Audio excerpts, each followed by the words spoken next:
का हाल बा भाई लोग। उम्मीद करते नहीं बढ़िया खेल जा। और हम आपके छोट भाई गाधे श्याम राजा।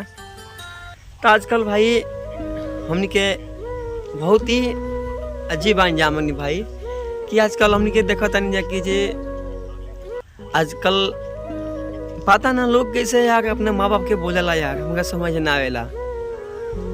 और हमने के भाई देखा तनी जा कि जे जौन माई बाप इतना दुख झेल के वो जौन अपना बेटा के सयान के लिए बा, बट खुद ही अपने बाप के लोग कैसे बोल दिला यार। साला सोचे ले बात बा यार।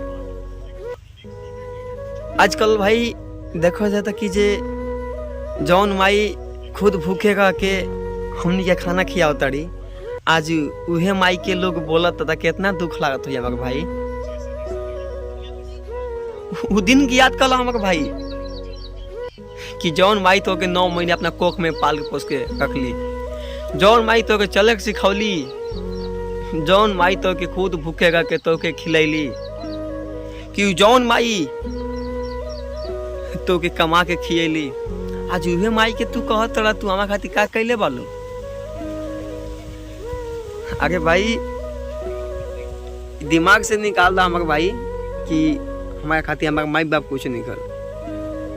अगर दुनिया में बढ़ के भाई माई से बढ़कर कुछ धन दौलत ना बा, जो भी कुछ बा माई बाप के प्यार बा।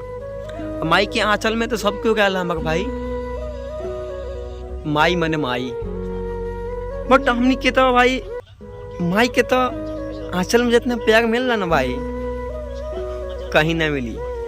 लेकिन अक्सर लोग देखता नहीं कि भाई अपने माई के अपने बाबूजी के लोग बोल के डांट के मार के घर से निकालता, खेलता, बोलता। ये कैसे लोग करला हमारे भाई।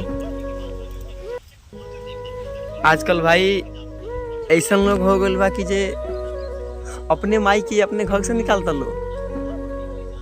अरे भाई कम से कम वो दिन याद कर लो कि जौना समय तू छोट रहा तो के माई तो के पाल पोस के बड़ा कैले हो, अपने मन से ना हो जरूर हमारे भाई। लेकिन आजकल लोग कहाँ सोचता हमारे भाई।